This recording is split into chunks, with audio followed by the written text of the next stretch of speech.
Buonasera a tutti, benvenuti all'Ateneo Veneto.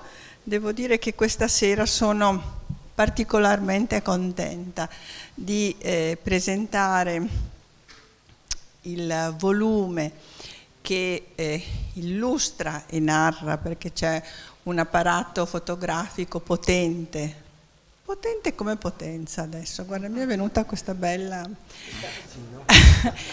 e anche una parte narrativa interessante di questa mostra che vi consiglio di andare a vedere sugli elaborati e nuovi codici del nostro autore, che è anche, e ci tengo a dirlo, socio del nostro Ateneo.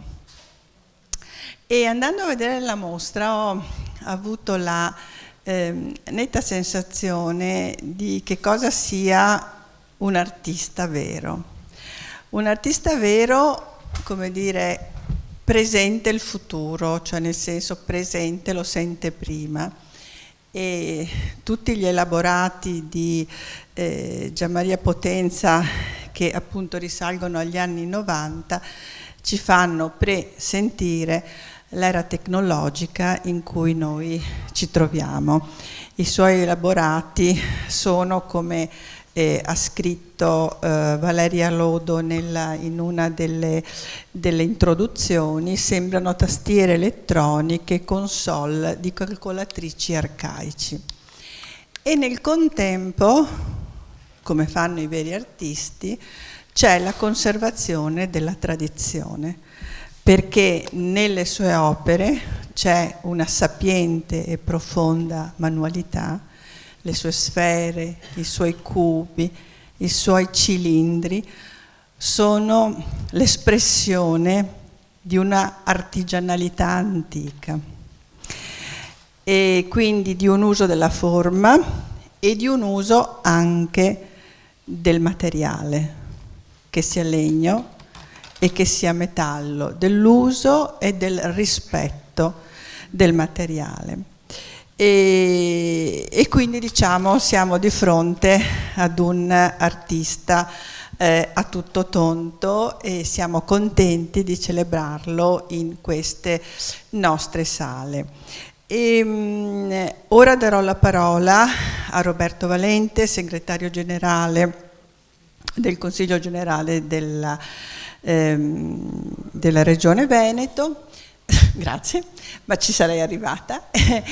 Che voglio ringraziare non solo perché porterà qui un saluto istituzionale e noi ne siamo particolarmente onorati, ma anche perché in quella sede, che è una sede istituzionale, c'è il governo della nostra regione, ma ci sono anche stati e continuano ad esserci anche momenti artistici, momenti dell'arte con varie mostre, perché il nostro Veneto è una regione che, voglio dire, oltre ad essere un'eccellenza dal punto di vista istituzionale, è stato sempre un'eccellenza anche dal punto di vista artistico.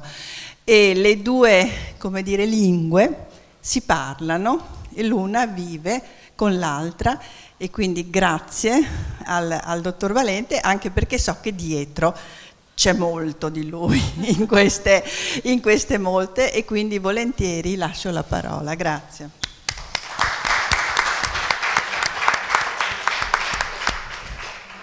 No, mi preparano i discorsi, ma io non so leggere, io preferisco parlare. Ecco. Allora, veramente con gran piacere sono qua, ancora una volta, accanto al maestro appunto Potenza, per portare il saluto del Consiglio regionale, che dal 13 maggio ospita questa bellissima mostra. in questi saloni che devo dire sono ancora più belli.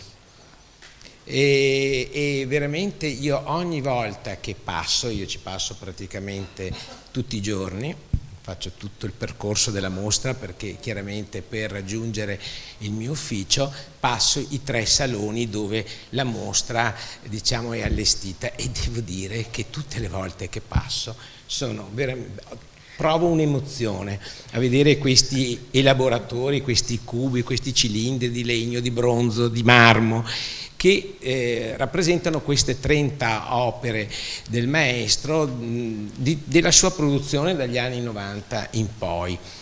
E devo dire che il successo anche della mostra io l'ho capito subito dai miei consiglieri regionali, che spesso sono distratti, a volte annoiati da questi eventi culturali. Invece, quando hanno visto la mostra allestita, devo dire che unanimemente sono venuti a congratularsi: bellissima, è veramente stupenda, e questo, devo dire, ci ha fatto enormemente piacere. Devo dire che in questi giorni noi stiamo registrando appunto i visitatori, che sono già molti, sono un certo numero, ma quello che mi ha colpito è che io, quando chiedo alle guardie che registrano i visitatori, chiedo anche le provenienze, i paesi, e insomma hanno registrato che i visitatori che finora hanno visitato la mostra provengono da 21 paesi. Quindi saprò dire alla fine della mostra quali paesi sono, ma sapere che, diciamo, questa mostra è vista soprattutto non solo da veneziani, da italiani, ma anche da persone di altre nazionalità, questo veramente fa molto piacere sia a noi, ma credo anche al maestro. C'è una felice coincidenza quest'anno, che l'11 e il 12 ottobre i saloni di Palazzo Ferrofini saranno aperti per le giornate del FAI. Quindi tutti i visitatori che si iscrivono alle giornate del FAI per venire a vedere Palazzo Ferrofini potranno anche, diciamo, ammirare le opere del maestro Potenza, e quindi credo che questo sia motivo anche per lui di soddisfazione, ma anche per noi, perché, come dicevo, quei saloni sono ancora più belli, e quindi è un invito anche per chi non ha visto ancora la mostra di venirla a visitare, perché è veramente bella. E io veramente ringrazio intanto anche la curatrice della mostra, perché non è solo bella la mostra, ma è bellissimo il catalogo. Io ho visto che è a disposizione, io ringrazio il maestro che me ne ha dato una copia, ma devo dire che il catalogo è stupendo, perché poi quello che poi rimane della mostra poi è il catalogo, e quindi è quello che poi si sfoglia, si vede, eccetera. E quindi veramente anche complimenti a Valeria anche per, diciamo, il catalogo. Complimenti per il catalogo a Paolo Bon. Ecco, io un applauso, perché io non lo conosco, però ecco, veramente mi complimento anche con lui, perché la realizzazione di questo catalogo, che oggi verrà presentato, io credo che veramente sia un qualcosa, una testimonianza appunto di questo evento così bello, così importante, che il maestro ci ha voluto regalare. Grazie a tutti.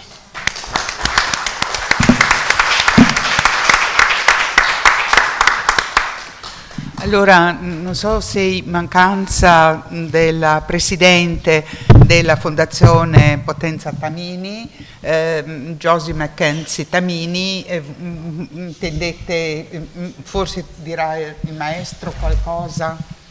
Allora, ci sono qua, pronto? Eccolo qua. Sì. Ecco. E la Presidente non c'è perché è ammalata. Ed è a Corvino, dove lei ha questa casa molto bella, e da 4 giorni ha la febbre piuttosto alta anche, ma speriamo che non sia niente di caso. Le dispiace moltissimo non essere qui presente, vi stringe tutti quanti perché lei sente questo discorso della fondazione e il discorso di Venezia, perché lei non è veneziana, lei è di origine tedesca, ma che abita a Milano, abita in giro un po' per l'Italia. Comunque vi è molto vicina in questa manifestazione che le dispiace moltissimo non essere qui con voi. Grazie. Ecco.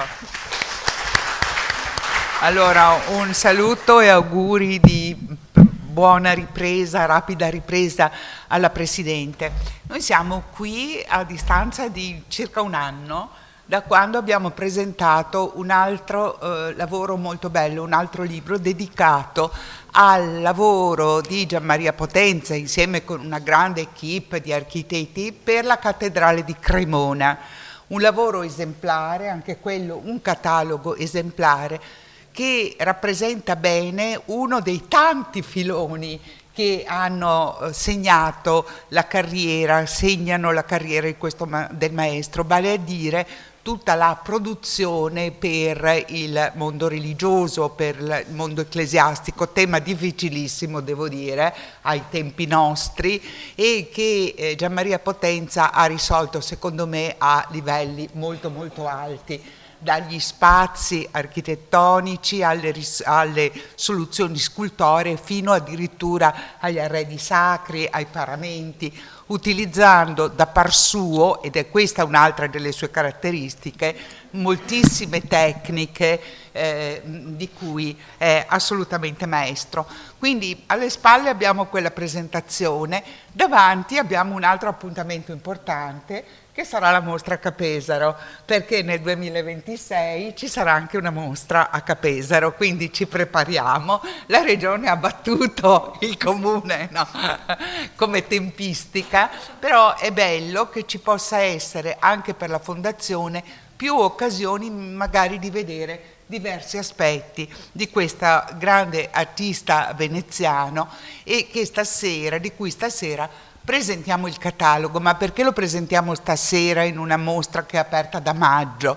Perché quasi la mostra è stata vissuta quasi come una installazione, brava, cosa che oggi diciamo va molto in voga, nel senso che secondo me è particolarmente pertinente per questo artista, il quale ha sempre lavorato in rapporto con l'architettura e gli spazi, sia in sedi private che in sedi pubbliche, nelle sedi più diverse, e quindi anche se non è una vera installazione, un'installazione vera e propria, però le opere sono state selezionate da una produzione molto vasta proprio in relazione agli ambienti, e quindi il catalogo di cui stanno scorrendo le immagini, quindi le potete apprezzare in tutto il loro nitore, anche nella loro efficacia, voleva dare conto anche di questo aspetto allestitivo che, dicevo, non è secondario. Il catalogo quindi ha avuto bisogno di una campagna fotografica di Guido Malara, che pure va ricordato insieme al grafico Paolo Bon. E ci sono anche altri interventi di altri fotografi molto, molto importanti, gran parte di Guido Malara, ma magari parte dell'archivio, foto, o anche altri. Che qui uno è anche qui presente. Ecco, bene, e quindi lo ringraziamo. E diciamo anche che questo bel catalogo è sostenuto dalla Fondazione Giorgio Cini e dal Rotary Club Venezia, che sostanzialmente trovano un punto di unione in Giovanni Alliata, che lì finge di non ascoltarci e di sfogliare il catalogo, e a cui vanno i più vivi ringraziamenti per questo, ma anche per tanti altri suoi interventi più o meno noti, perché non tenne tanto alla pubblicità, di mecenatismo, tra cui, diciamolo pure, anche quello che sarà un grande miglioramento dell'Ateneo Veneto, vale a dire la realizzazione dell'ascensore che consentirà un più facile accesso alle sale del piano superiore. La mostra, dicevamo, è visibile fino a ottobre, non 17 di ottobre, e è molto interessante. Non è una mostra onnicomprensiva. Se dovessimo fare una mostra totale della carriera di Gianmaria Potenza, credo che avremmo bisogno di un edificio grandissimo, tanto ricca e varia è stata la sua produzione. Però la curatrice Valeria Loddo, che è anche la responsabile culturale della fondazione, ha pensato a questo come uno dei primi interventi pubblici importanti della fondazione, e ha scelto, d'intesa evidentemente col maestro, quello che può essere considerato uno snodo. Quindi io vorrei, ad esempio, subito cominciare a chiedere al Gianmaria Potenza cosa sono, anche a distanza di anni, perché parliamo di un'esperienza che ha inizio alla fine degli anni '80 e che in qualche modo in cui convergono anche tantissime esperienze precedenti, ivi compresa quella importante con il vetro, che ha fatto sì che, ad esempio, qualche anno fa, in occasione di una Glass Week, ci fosse una bellissima, nel suo studio, abitazione, ci fosse una bellissima presentazione dell'esperienza con l'azienda La Murrina, quindi un esempio molto molto molto interessante. Bene, a distanza di 30 anni di questa esperienza che inizia negli anni 90, gli elaboratori cosa rappresentano per te ancora? Ecco, allora, intanto, come ho incominciato a fare gli elaboratori io?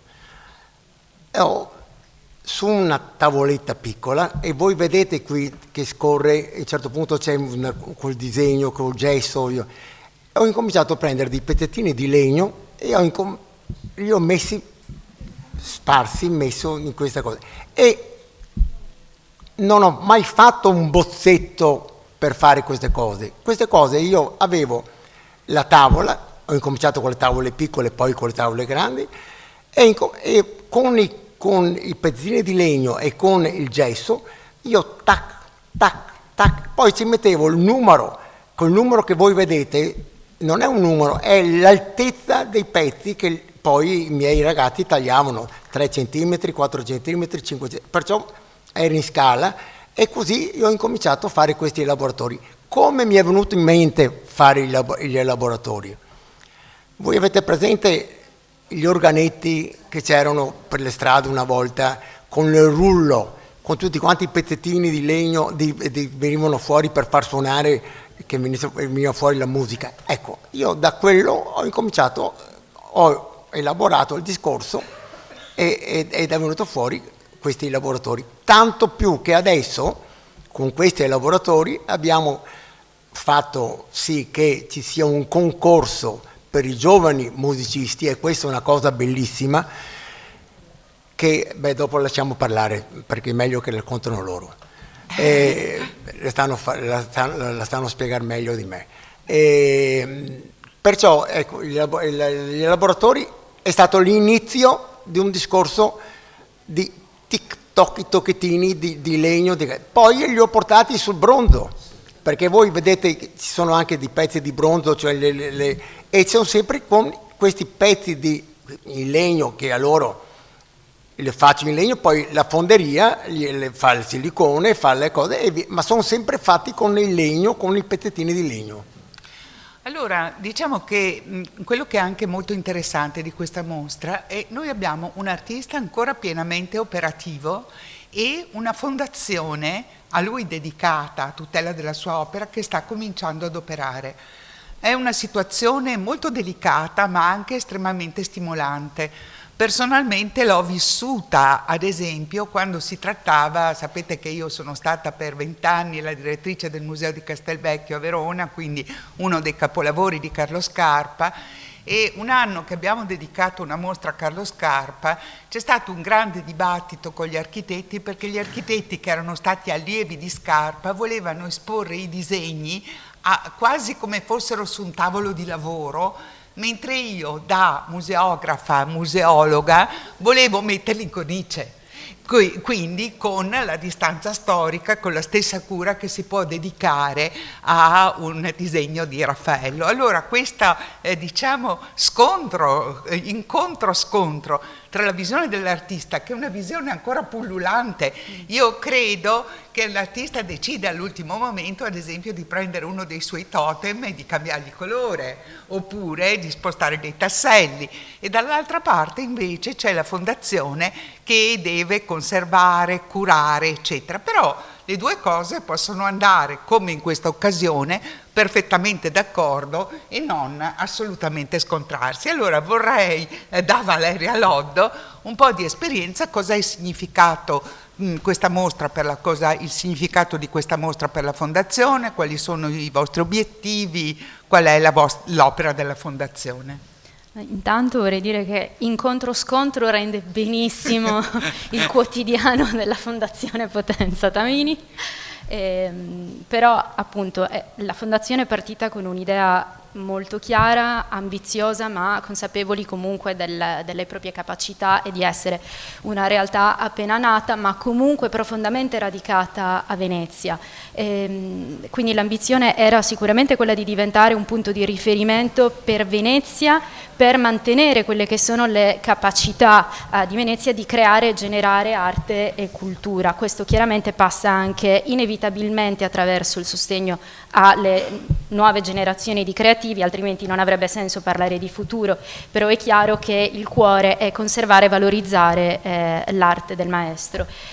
Farlo ancora insieme lo rende una sfida, perché chiaramente, come giustamente ha detto, ci sono delle esigenze da un lato e un turbinio creativo dall'altro che va assolutamente assecondato, per carità. E quindi il bello è trovare sempre il punto di incontro. Per questa mostra l'idea era, di comune accordo ovviamente, di partire, come si è detto, da quello che è stato riconosciuto già dalla critica dell'epoca, quindi c'era molta chiarezza e consapevolezza già nel momento in cui furono create queste opere, di riconoscerle come proprio un momento cruciale della sua carriera, una maturità artistica che determinasse appunto sia una capacità di raccogliere tutto il percorso che era stato fatto fino a quel momento, ma diventare qualcos'altro, quindi assumere anche una dimensione più concettuale e simbolica oltre a quella decorativa, per poi andare ad essere declinata nei decenni successivi in altre forme e tecniche, perché appunto il maestro è anche ben noto per la sua ricca sperimentazione e ricerca di materiali e tecniche e forme espressive più ampie. Quindi una mostra molto focalizzata, molto specifica, che magari mette fuori altre tematiche della sua arte, come per esempio il colore. Alcuni ci hanno detto però un po' buia quest'estate, ma non è quello che stiamo raccontando. Sicuramente magari anche a Capesaro ci saranno poi le mostre dove ci saranno anche quei temi che sono fondamentali, per carità. Però qua c'è un punto di vista molto specifico che secondo me andava bene per cominciare un percorso, perché appunto stiamo cominciando. Benissimo, allora già questo Ateneo, nell'Ateneo c'è stato questi incontri sulle fondazioni che stanno veramente moltiplicandosi a Venezia. Da parte di alcuni c'è la preoccupazione che possano essere, come dire, degli esempi di colonizzazione. Andrebbero affrontati un po' caso per caso, e proprio per questo insieme con la Presidente vorremmo sempre approfondire la ricerca su questo fenomeno, ma in questo caso, come nel caso della Fondazione Potenza Tamini oppure nel caso della Fondazione Berengo o in altre che sono radicate da tanto tempo in città, abbiamo dei sicuri legami con il contesto veneziano e sicuramente non dei fini che non siano del tutto legati alla ricerca e alla valorizzazione. E uno di questi, degli esempi importanti, è proprio che a partire da un lavoro del 2024 che si chiama Contrappunto, il cui nome è Contrappunto, lo vedrete, non lo so, forse se qualcuno lo riconosce da un cenno, è un lavoro non in legno ma in bronzo. È stato presentato per un concorso per la Scala di Milano e le valenze spaziali e armoniche che lo contraddistinguono lo hanno fatto individuare come un punto di partenza anche per una ricerca in campo musicale che è stata lanciata ai giovani concorrenti, non so esattamente le loro caratteristiche, e quindi una delle prossime tappe sarà di vedere gli esiti, cioè di aver musicato una scultura di Gianmaria Potenza. Allora, proprio questa scultura a contrappunto mi pare che contenga tantissimi elementi della tua ricerca, vale a dire il rapporto con gli spazi architettonici, lì un grande lavoro di Mario Botta, il rapporto con la materia, in questo caso il bronzo, ma in altri casi appunto il legno o altre, e anche questo della musica, dell'armonia. Tu, cosa significa per te questa scultura? Quale... Beh, io quando vedo quest'opera, io sento la musica e non so se riuscite a vederla. No, non c'è. Passa anche. Vabbè. È come un po' a libro, è come a libro. È un libro aperto, come un libro aperto. Beh, tiralo fuori sul catalogo. Sì. Fallo vedere. Sì, che poi lo riconoscono quando lo vedono. Eccolo qua. Vediamo se riuscite. Ed è uno spartito musicale e quando ho fatto questo bozzetto qui e ho detto alla Valeria subito: Valeria, in mostra deve essere fatto il discorso della musica, del concorso della musica, perché la fondazione si prefigge di aiutare i giovani. L'anno scorso abbiamo fatto una grande mostra di un fotografo che ha fatto tutte le fotografie del catalogo della cattedrale di Cremona, e quest'anno diamo un premio a questi musicisti, a un musicista, dove verrà, perché poi al 9 dicembre, il giorno del mio compleanno, al Benedetto Marcello ci sarà il concerto di questo personaggio, di questo che abbiamo scelto la musica. Questo lavoro per me fa musica, cioè c'è una musica dentro. Allora è molto interessante, uno può pensare che la fondazione serva a tutelare e valorizzare il lavoro del maestro, il che è sicuramente uno degli scopi, e in questa tutela c'è anche, mi pare di aver capito, il desiderio della curatrice di avere ad esempio delle casse per far viaggiare sì. le opere, che invece adesso viaggiano, come dire, più liberamente, cosa che naturalmente permette di contenere i costi e così via. Ma è molto bello queste iniziative molto concrete e realizzate, non sognate e basta, a favore dei giovani. Invece, ritornando indietro, proprio alla nascita degli elaboratori era il momento in cui l'intera nostra società si poneva, come dire, in primo rapporto con l'informatica, e nascono anche delle vere e proprie correnti artistiche, i nuovi media, l'arte optica, l'arte programmata. C'era da parte di Gianmaria Potenza la volontà di aggregarsi a questa corrente, oppure c'era piuttosto l'esigenza di proseguire una propria ricerca? Una propria ricerca. Allora io quando lavoro dico sempre non lavoro con la mente, ma lavoro con il cuore. Quando ho avuto questi pezzettini di legno davanti e ho cominciato a comporli, non ho pensato alla musica, come vi ho detto, ai rulli delle cose, ma ho pensato non so che cosa penso, mi viene fuori, queste opere vengono fuori da sole. Io certe volte durante la mostra vado a vedere le opere e dico: ma l'ho fatta io. Perché in quel momento non ho ragionato con la testa, ma con il cuore. Ecco, a me pare interessante che questo tipo di esperienza però gli permetta di convogliare tante ricerche precedenti, no? E dare quasi più ordine e struttura, trasformarle in un linguaggio che era già presente, magari sotto forma di decorazione, ma in questo caso assumono, e a me piace molto, anche le variazioni non solo della composizione, ma anche degli spessori, ma anche gli interventi col colore che vengono effettuati, i tagli che ad esempio come dire, solcano queste superfici. Quindi è un discorso di crescita anche nel senso proprio della volumetria, del rapporto con lo spazio. Ma allora, prima degli elaboratori, tutte le esperienze fatte nel campo come dire, della decorazione di spazi, quanto importanti sono state? Moltissimo. Allora, da bambino io ho fatto l'istituto d'arte, io ho fatto gli 8 anni dell'istituto d'arte e ero il prediletto del direttore, di questo grande Giorgio Ventermarini, un trentino, un personaggio mostruoso. E io ero il prediletto. Molto importante anche per l'incisione, mi pare di ricordare. Sì, che bravissimo. Anche per il vetro. Lui era un architetto importantissimo e io andavo da lui e dicevo, in questa scuola si imparava a fare varie tecniche, dalla ceramica al mosaico, al vetro inciso, io andavo da lui e dicevo, professore, oggi vorrei fare ceramica. E lui mi faceva un foglietto, io andavo a fare la ceramica. Professore, oggi vorrei fare ferro battuto. Pronti, Gianmaria, vuoi fare ferro battuto? Oggi vorrei fare tessitura. Dopo 8 anni io sono uscito con un'infarinatura di queste tecniche.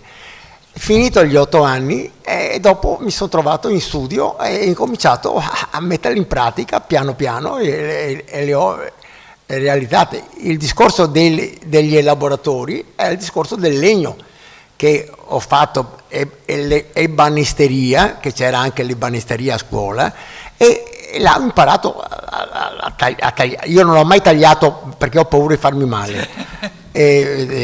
Perciò ho sempre avuto delle persone in studio che mi aiutavano a fare certi lavori. E comunque questo cioè, praticamente la materia che ho imparato da bambino l'ho messa in pratica da grande.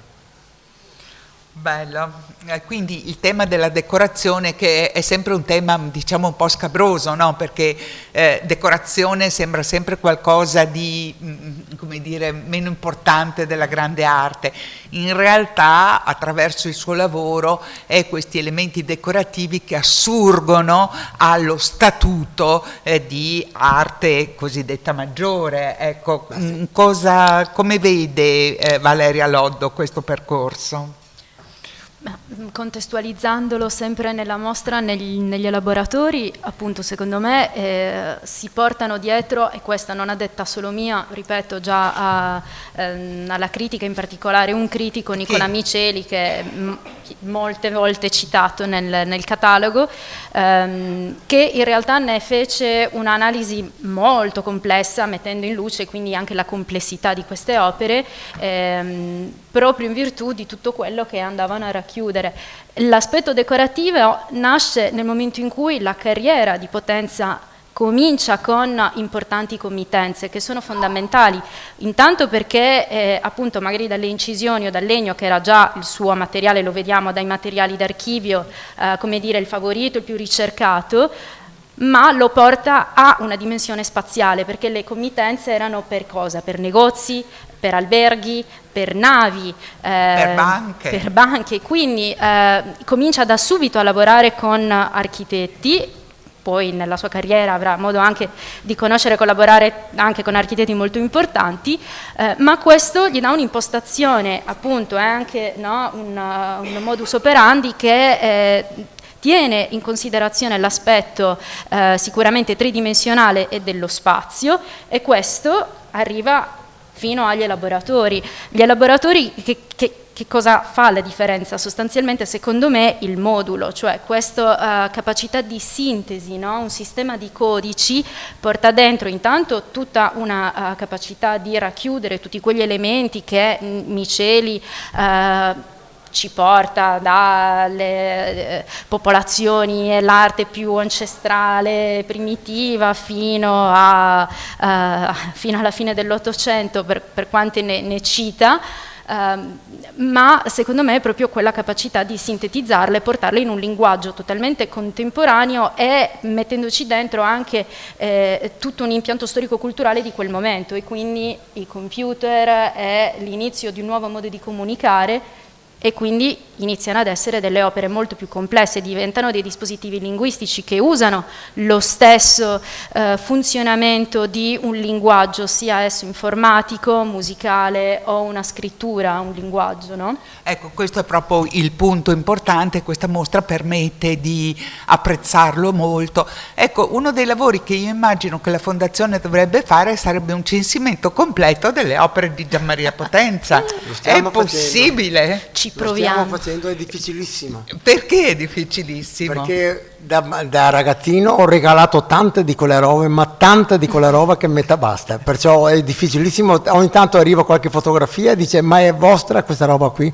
È roba che sì, non mi ricordo, ho regalato tantissime opere. Nei migliori dei casi ci arrivano magari collezionisti che acquisiscono dei lavori magari degli anni 60 e 50 e ci chiedono di restaurare queste opere o di dare loro nuova vita. Noi cerchiamo sempre di trovare un modo per anche rilanciarle, farle conoscere. Un esempio qua a Venezia sono proprio i velieri che si trovano allo Spazio Tetis, un'opera meravigliosa fatta per il Banco di Bari, è acquisita poi una volta che la Banca di Roma, era il Banco di Roma di Bari, scusate, la banca è stata smantellata, un signore ha acquisito queste opere, ci ha cercato, e quindi noi abbiamo cercato di riportarle a Venezia e dare una nuova narrazione a queste opere che ora tutti i veneziani possono, veneziani e non, ma possono vederle.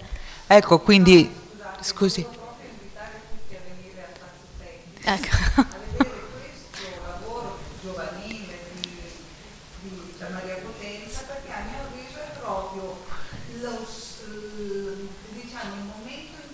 Dalla decorazione diventa un grande artista. I velieri sono un'espressione bellissima di legno, fatto pirografo su base dorata, e sono a mio avviso bellissimi, ma soprattutto proprio segnano il cambio di passo, secondo me, e sono eccezionali.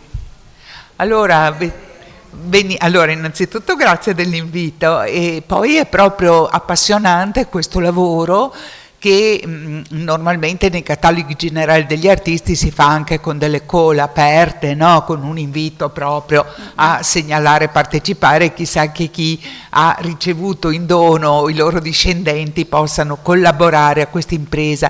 E poi soprattutto vediamo una produzione abbondantissima, un artista molto generoso, e mi domando ad esempio il disegno quanto è presente. Prima diceva il maestro che lui non disegnava ma quasi componeva, no? Con questi elementi di cui chiedeva altezze diverse, eccetera eccetera, ma immagino che ci sia anche una ricca produzione di disegni. Abbiamo anche una ricca produzione Altro di che? disegni, bozzetti, però non sempre. Non sugli elaboratori. Ah, questa è una cosa molto interessante, è quasi come fossero già dei tasti Sì, gli elaboratori, sì, e quindi sono già dei tasti, quindi non hanno bisogno di un disegno. Bene, a me proprio perché io almeno personalmente sono reduce dalla Glass Week di cui ho fatto parte, della cui giuria ho fatto parte, una full immersion, vorrei che ci parlasse un po', voi magari tutti la conoscete, però magari qualcuno no, dell'esperienza della Murrina. Bella. Negli anni 68-67 a Natale volevo fare dei regali a tutti degli amici e dei collezionisti, e volevo fare dei vetri. Allora disegno alcuni vasi, alcune cose, e chi mi realizza questi vetri, vado dalla Ulderico Moretti, che era una fabbrica che non faceva cose artistiche, faceva cose grosse, industriali, ma prendiamo un servente della fonderia Benini, che era Lino Tagliapietra, il grande Lino Tagliapietra. Grandissimo. E alla sera alle dalle 18 alle 10 di sera, alle 23 di sera, 22 di sera, con il fuoco, facevamo quei disegni, e dopo dicevo, basta Lino, ferma! E abbiamo fatto questi oggetti. Dico a un certo punto ai Moretti, ma perché non facciamo una ditta, una vetreria? Oh che bello, professor, che bello. Facciamo questa società. Il nome l'ha dato mia moglie e l'aveva detto la Murrina.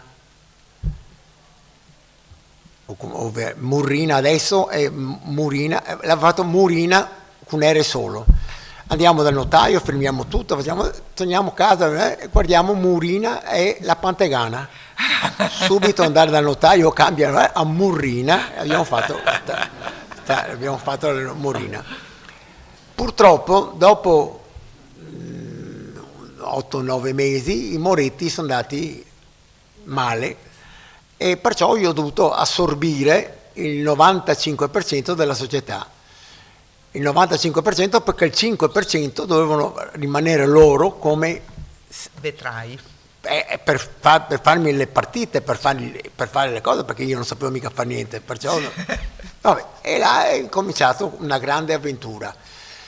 Una grande avventura che mi è piaciuto, mi portava via tanto di quel tempo e poi anche alla mattina mi telefonavano, professor, oggi che è il vero con i buoi, con le bolle, cosa facciamo?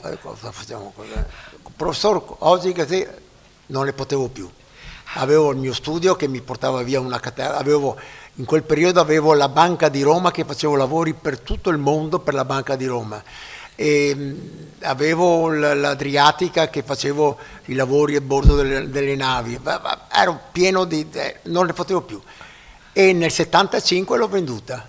L'unica volta che ho preso un sonnifero è stato il giorno prima di venderla, perché avevo paura che questo si tenasse indietro, ma perché non ne potevo più, è stata un'esperienza bellissima che mi ha impreziosito, mi ha arricchito, ma adesso per esempio io il vetro non ho più disegnato nient'altro, non ho fatto più niente.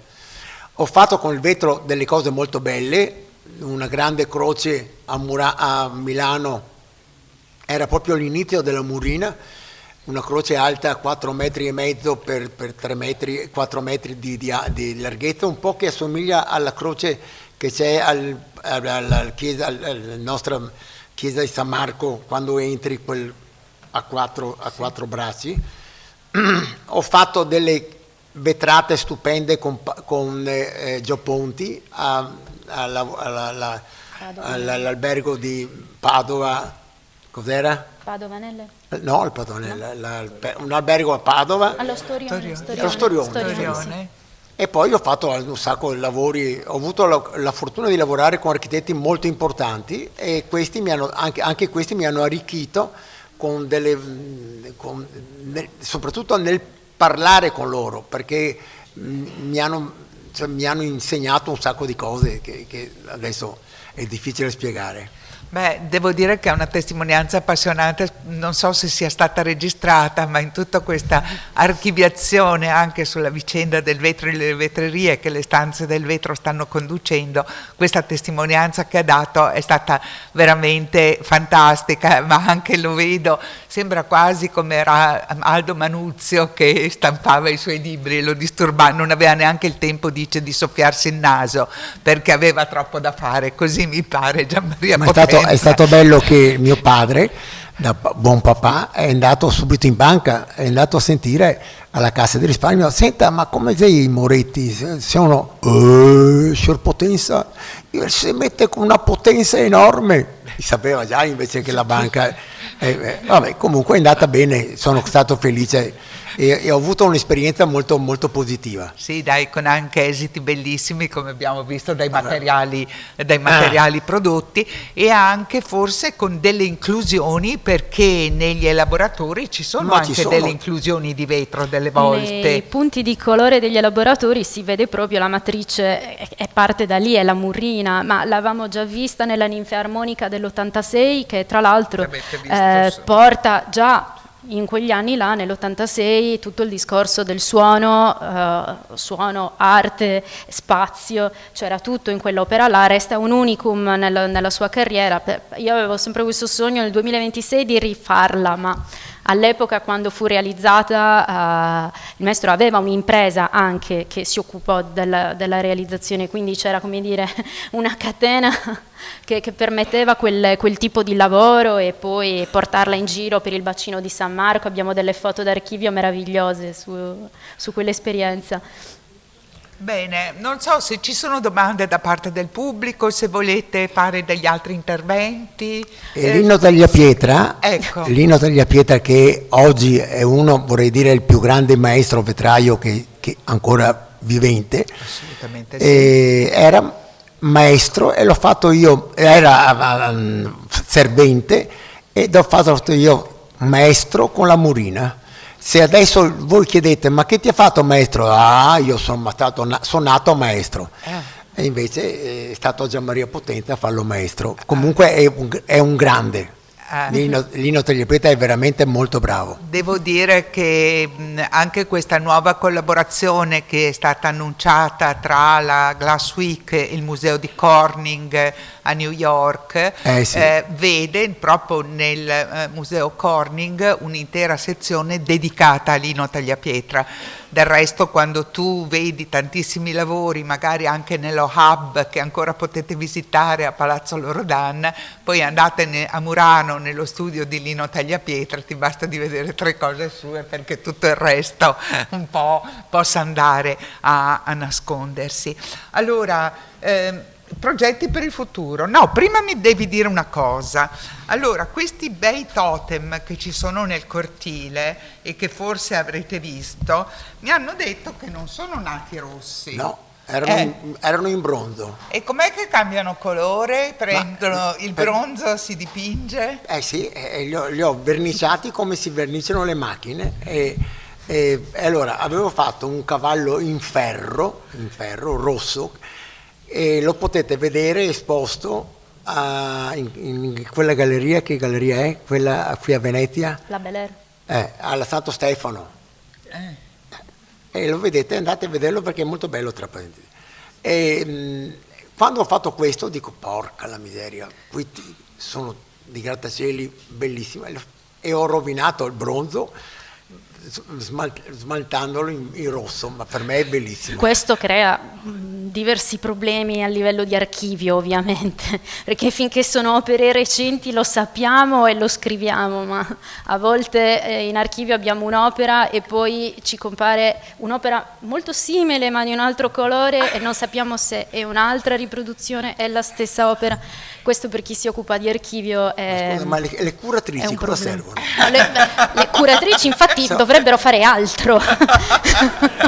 No, invece devo dire una cosa, che la mostra dovete andarla a vedere perché è molto bella, e devo dire che io non ho messo niente, è stato tutto quanto merito della Valeria. È bella come architettura, come è stata tagliata, come è stato scelto le opere, le ha scelte lei. Bravissima, è stata veramente molto brava.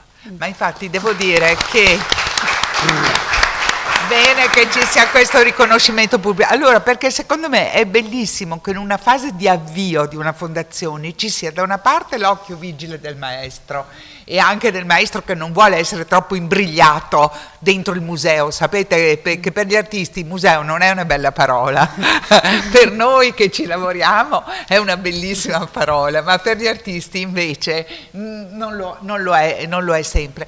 Però mi fa molto piacere che sia stato apprezzato quello che può portare uno sguardo esterno che naturalmente è coltivato, è educato, si impegna moltissimo, perché bisogna dire anche nelle altre presentazioni qui abbiamo da parte della curatrice veramente un grande impegno, ha portato quell'armonia, quella leggibilità, quella che è stata apprezzata dai consiglieri regionali.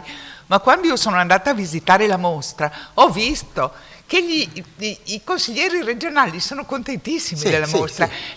si sentono appagati da queste presenze. Ma il Presidente, ogni volta che incontro il Presidente, ma che bella, ma che roba. Sì, è molto interessante questa relazione, Sì. non solo con gli spazi ma anche con le persone che ci abitano. Giovanni, volevi fare un intervento? Certo, grazie. No, è perché sono stato chiamato in causa appunto sì. in apertura, e quindi Fondazione Archivio Vittorio Cini, mi raccomando, perché Fondazione Cini, poi Giorgio Cini, questo sull'isola, e sappiamo tutti la problematica, le giovani fondazioni appena nate con spazi espositivi, come può essere lì Bottega Cini e altro, e tutte le problematiche connesse, oltre che la Regione Veneto che naturalmente le riconosce come ETS adesso, no? Quindi il discorso è quello là. Vabbè, Fondazione Archivio Vittorio Cini, va bene. Quello che mi preme moltissimo è il discorso, no, prima di tutto perché Antonietta Grandesso prima ha ricordato appunto gli spazi Tetis e l'Arsenale. Una tua memorabile mostra in Arsenale fu per iniziativa del Rotary legata ai non vedenti, e c'è stata una giornata commovente in cui questi proprio esploravano quella tua matericità, e la tua opera si presta in maniera eccezionale per questo discorso, proprio per come è conformata. Ci sono quelle opere lisce, ci sono dopo i Brancusi, voglio dire, Arp, che ne so. Allora adesso, un tipo è quello lì, l'altro tipo è Gian Maria Potenza. Quindi ringrazio ancora Antonietta, perché lì in Arsenale qui abbiamo molti rotariani, cominciando da Ferruccio Gard, è arrivato poco fa, non so, dico Giorgio Orsoni, il mio vicepresidente Gigi Alberotanza, Gaetano Fabbri, oltre ad Antonietta e altri. Il Rotary, durante appunto la mia presidenza del centenario, ci ha tenuto moltissimo, diciamo, la tua opera. Abbiamo fatto una memorabile visita al tuo atelier prima, e poi una memorabile momento conviviale, come si chiama in quello in Santa Margherita, senza fare pubblicità? La Bifora. La Bifora. E allora abbiamo finito in salmi e in gloria, assolutamente, tasso etilico molto elevato. Ma la cosa seria dell'annata rotariana è stato il premio alla professione che ti abbiamo dato, perché è una tradizione oramai cinquantenaria. Abbiamo cominciato nel 75 come Rotary Venezia a dare il premio a quelli che ritenevamo nell'ambito territoriale le eccellenze di varie professioni, perché ci sono gli artigiani, cioè i professionisti, e quindi da quelli che costruiscono le forcole piuttosto che non. E abbiamo pensato bene che la tua figura, abbiamo messo artista scultore, diciamo così, fosse quella che giustamente un riconoscimento anche per il radicamento in questa città, perché un altro elemento fondamentale è che abbiamo artisti ed altri in giro per Venezia di importazione, e tu invece sei abbastanza verace, a quanto pare, almeno a quanto mi hai detto, è così. Quindi, ricordando questo elemento, il Rotary, soprattutto il discorso dell'inclusività, ripeto, per noi molto importante, da un'esperienza di Canova Velvet alle Gallerie dell'Accademia con una torta, alle mappe tattili nelle chiese di Venezia, in 10 chiese di Venezia, il modello della Basilica di San Marco che abbiamo inaugurato sempre in chiusura il 29 di giugno ultimo, e quindi questa capacità, e bisogna spingere che la fondazione, Lotto, e dov'è? La Presidente non c'è, quindi va bene. Il discorso della sensibilità in particolare, e quindi nel fare anche iniziative come possono essere borse di studio, come possono essere come si chiamano lì, gli stage, eccetera eccetera, tenendo conto anche di questo elemento, perché nell'opera di Gian Maria c'è questo particolare significato. Poi io ti ringrazio personalmente, ma non dico perché per come. Noi abbiamo una sua robina, l'aveva fatto in Bottega Cini, siccome era venuta fuori questa storia di Marco Polo che imperversava, e allora Gian Maria lo fa, dico Gian Maria devi fare una cosa, e riuscì a fare un polistirolo, e la testa di Marco Polo in polistirolo policroma eccezionale. Dice Giovanni, ti piace? Allora andiamo e la fondiamo. No! quel polistirolo deve rimanere a imperitura a memoria. Poi ci sono invece le fusioni e i bronzi, tra cui adesso ecco Casanova, che dicevamo, noi inauguriamo a San Vio una mostra su Casanova al secondo piano a questo fine settimana. Adesso vediamo un attimino il coso di Casanova, di farlo viaggiare da Rio verso San Vio in qualche modo. Perché in studio poi ho 2 sculture bellissime sue, con la sua testa, ma non dovevi ma no, tu l'hai vista in polistirolo, adesso sono in bronzo. Ma non è più venuto a vederle, me la pagate, ma non mi è più venuto a vedere, ha detto no, lasciale là, le metteremo. Una con la barba e uno senza, per dire la versatilità e anche la capacità temporale, diciamo, di riuscire in tempi relativamente brevi a elaborare, produrre e fare delle opere che veramente rimangono, se no non si spiegherebbe come mai c'è tutto sto ben di Dio.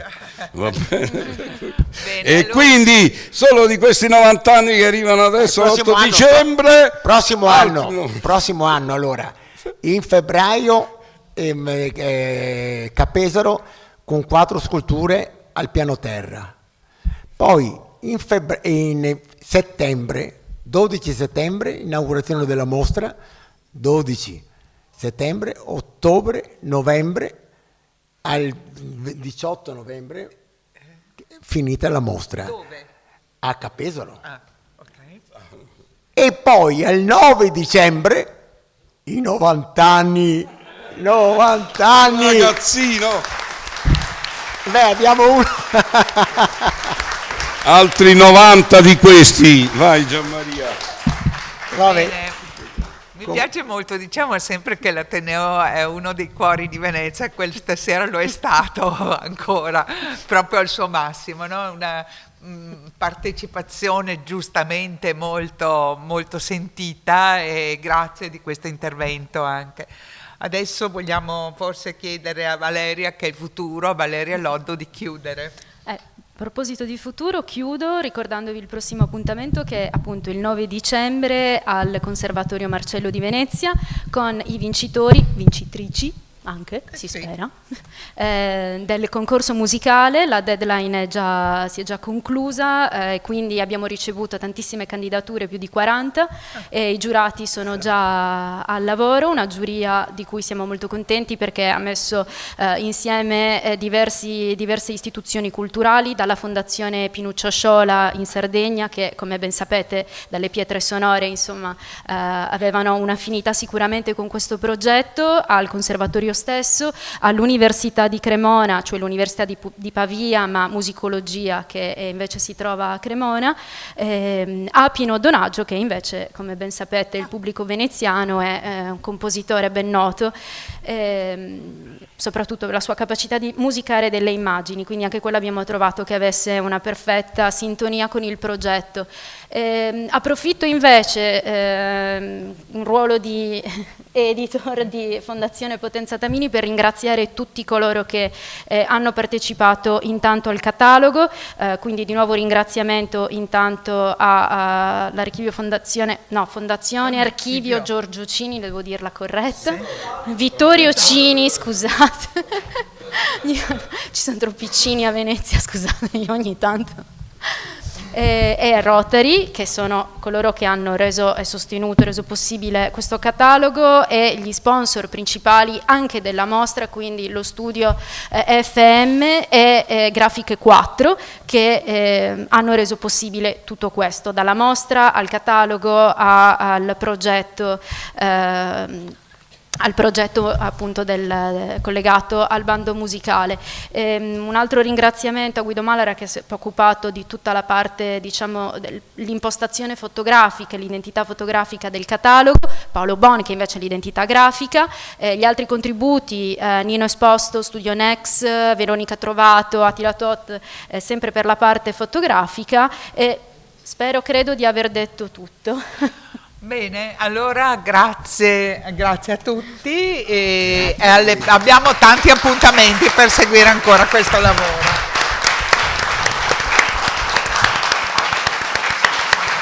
Grazie. Guarda, Sei grande. Grazie. Sì, beh, non è facile tenerlo.